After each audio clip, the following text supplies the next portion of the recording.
Hey everyone, welcome back to another Tic Tac Taiko. I've covered every Taiko rudiment on this channel with the exception of Tsuku, and we're going to cover that today. We'll talk about what makes Tsuku. We'll talk about the most common issues and how to address them, and we'll end with a couple of different drills. So let's go.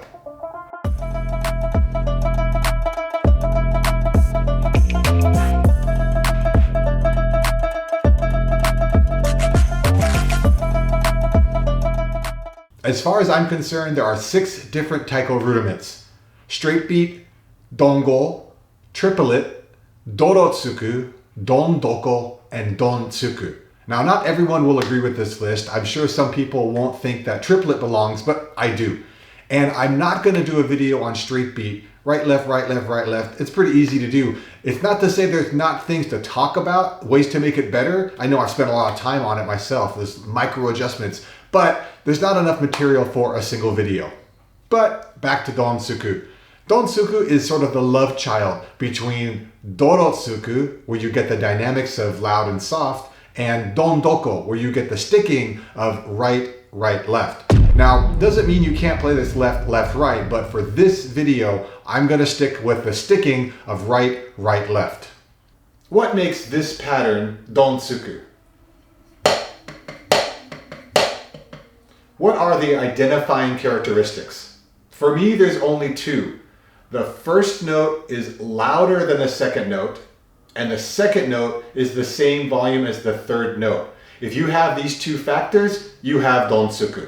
When you're new to Taiko or new to this pattern, it's not necessarily instinctive to play 2 right hands and then a left hand. Right, right, left, right, right, left, or left, left, right, left, left, right. You might want to alternate the hands. So the first thing to get is the sticking more than anything else. Until the sticking is there, you don't want to move on and worry about the other stuff. I also personally define Don-tsuku as louder, softer, softer, and not loud, soft, soft. And this is why. I think almost everyone would identify this as Don-tsuku. There was a very loud note and 2 quiet notes. But what would you call this pattern?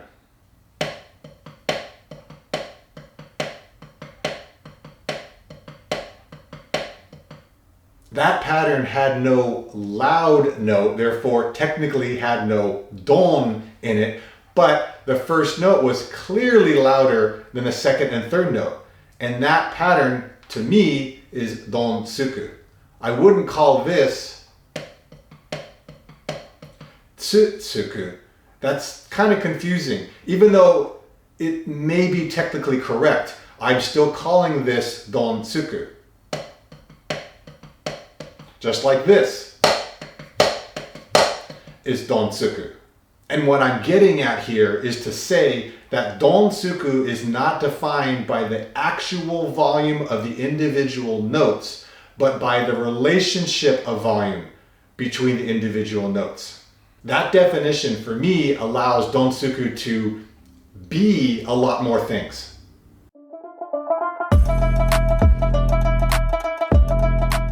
The 2 most common issues that I see and hear in Don-tsuku are very common, issues that I've had to deal with a lot in the past.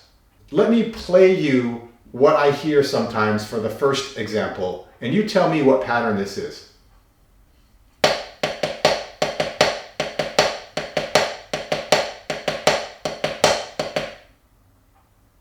It looked like Don-tsuku, right? That first hand looked higher, but it didn't sound like Don-tsuku. The second and third notes were around the same volume level that the first was in. So is that Don-tsuku?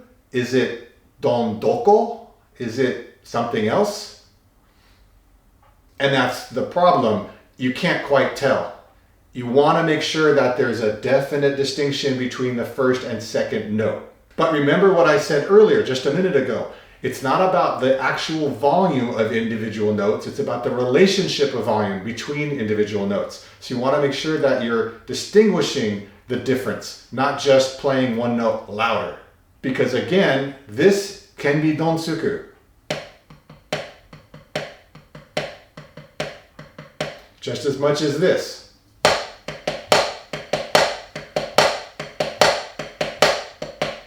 Those last two notes aren't really quiet, but they're much quieter than the first note.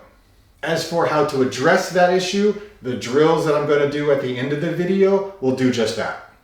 The second issue that's, again, really common is when the second and third note are not even. And I'm going to exaggerate to show what I mean.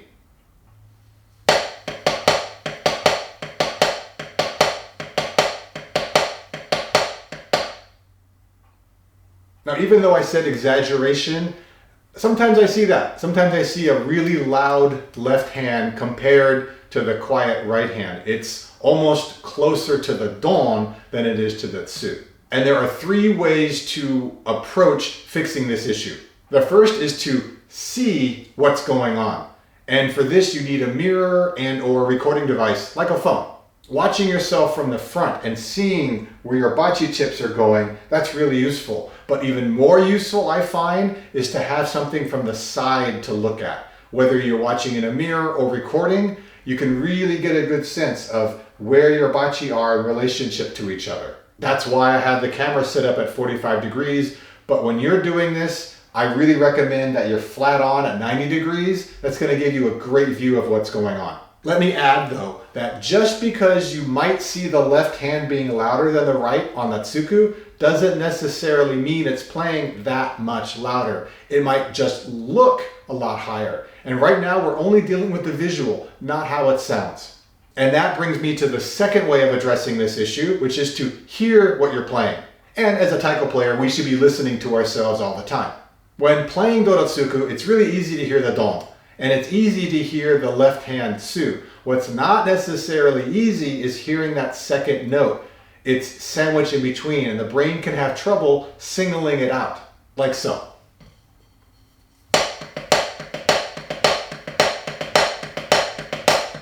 I can focus on that, but then it's hard to figure out what the left hand is doing, or I can focus on the left and it's hard to hear what the right hand is doing. So here's what I have to solve that problem. So what I'm going to do is start with the left hand way, way louder than I want. And my brain is going to know something's wrong. As I start to bring the left hand down, I'm aiming for what sounds okay. When I hit that point, I know I still have a little more to go. And that's what I'm aiming for.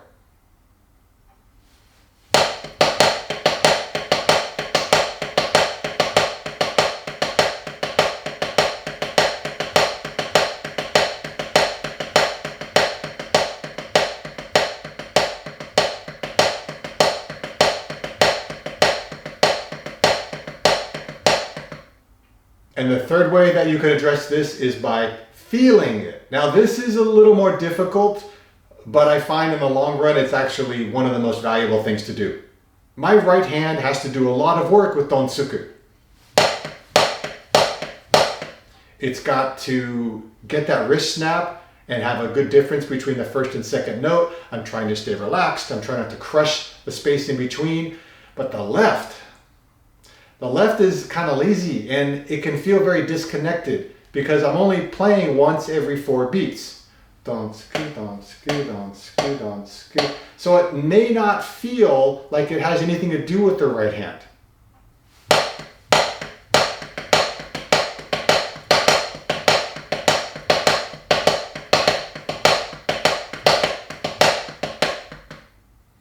Now, that was an exaggeration and that was actually hard to do. But you can see what it looks like when the left hand isn't connected. It's playing in different shapes and different volumes, sometimes not even quite on the right tempo. And I'm wanting to get the left hand and right hand to work together. What I want to do is to teach the left hand kind of what the right hand is doing so that it's working together as a team. And I do this by playing don tsu with both hands, like this.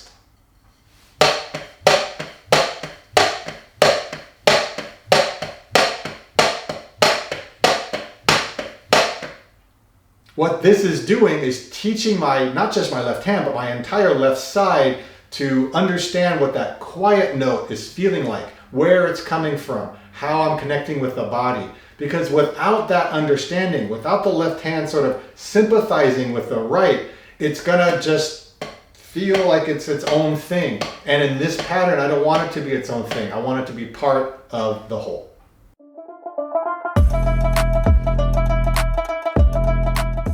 All right, let's talk drills. The first of my 2 drills kind of goes without saying. If you've watched enough of my videos, you'll know where I'm going with this. If you're playing right, right, left as your default, you want to practice left, left, right. For all the rudiments, there's no excuse to not practice with the other side first. You want to develop more balance. And even if you never actually play with the other side as a lead, it's going to help strengthen the hands. It's going to benefit the way you normally play anyways. You can, of course, just start by playing left, left, right and just do that for a long time. There's nothing wrong with that. But an alternative version, something I like to practice, is playing 8 dons with the right hand, but not finishing the pattern and then switching to 8 dons on the left and then back and forth. This is what I mean.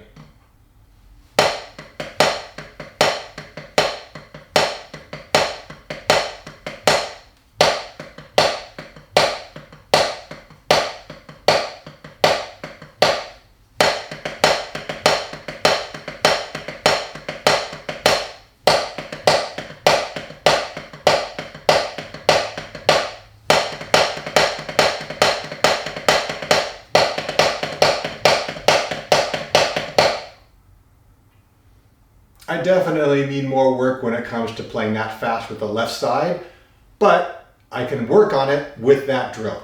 The second drill I call the elevator drill, and it comes in 6 parts, but it's super easy. You're not going to have to write this down. I start by playing Don Tsuku at, let's say, a moderate volume and a moderate tempo. Part 1 is to crescendo the Don, making it louder and louder without affecting the Tsuku. Part 2 is to bring the Don back down. Part 3, come back up again, just like in part 1. Part 4, you bring the Tsuku up. Not too close to the Don, just louder. Part 5, bring the Tsuku back down. And part 6, bring the Don back down.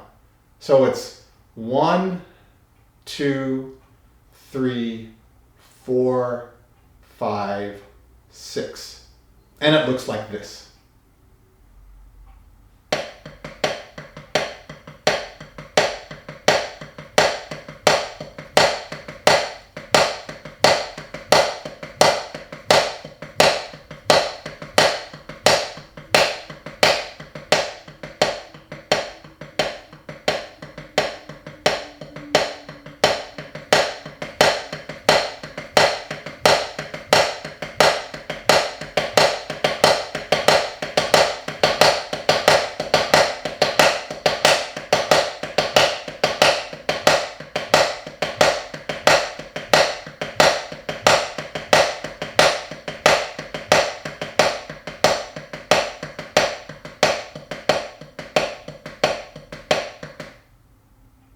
The elevator drill is fun, but it's tricky, and in fact, it's actually hard to do well. You're going to use the 3 aspects I talked about earlier. You're going to see your technique, you're going to hear your technique, you're going to feel your technique, and your focus is going to be bouncing up and down, back and forth between what's going on every step of the way. So I bring the Don up in part 1, right? No problem. I'm just making sure this is nice and my technique is good. Oh, wait. What happened to the Tsuku? Where are they? Have they been following me in the crescendo? I don't want that. I need to keep them down. Are they even? Oh, I need to balance that out. Oh, but wait, what happened to the Don up here? And that's just part 1.